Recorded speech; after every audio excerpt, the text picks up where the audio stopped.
విచిత్రమైన విషయం ఏంటంటే ఈ భూమిపై లక్షల జాతుల జీవులున్నాయి, కానీ తినే ముందు ఆలోచించే జీవి ఒక్కటే, మనిషి. పులికి ఆకలేస్తే మాంసం తింటుంది, ఆవుకు ఆకలేస్తే గడ్డి తింటుంది, పక్షి గింజలే తింటుంది. వాటికి ఎలాంటి సందేహం ఉండదు. కానీ మనిషికి మాత్రమే ప్లేట్లో ఆహారం, మనసులో అనుమానం.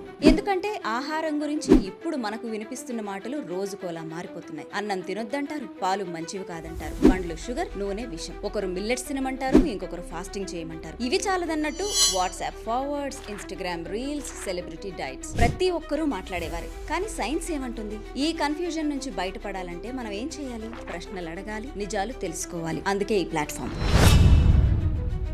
ఏం తినాలి, ఏం తినకూడదు అనే విషయాలను సైన్స్ బేస్డ్ కామన్ సెన్స్ తో మాట్లాడే మొట్టమొదటి తెలుగు ఫుడ్ పాడ్కాస్ట్. ఈ పాడ్కాస్ట్ లో మనం తెలుసుకోబోయే కొన్ని విషయాలు. జన్యుపరంగా మార్పు చేసిన ఆహారం నిజంగా ప్రమాదకరమా? మిల్లెట్స్ నిజంగా సూపర్ ఫుడ్సా, లేక అది జస్ట్ ఒక ట్రెండా? ప్యాకెట్ మీద హెల్దీ అని రాసి ఉన్నంత మాత్రాన అది నిజంగా హెల్దీయేనా? గానుగు నూనెలు వర్సెస్ రిఫైన్డ్ ఆయిల్స్. మన పెద్దవాళ్ళు ఎక్కువ కాలం ఆరోగ్యంగా ఉండటానికి వాళ్ళు పాటించిన ఆహారపు అలవాట్లేంటి? చిన్న వయసులోనే బలహీనం అవడానికి మనమే చేస్తున్న పొరపాట్లేంటి? ఇవన్నీ జస్ట్ కొన్ని ప్రశ్నలు మాత్రమే. ఇంకా చాలా విషయాలు మాట్లాడుకుందాం. మన ఆహారం వెనుక ఉన్న సైన్స్, మన సాంప్రదాయాల వెనుక ఉన్న లాజిక్. Only on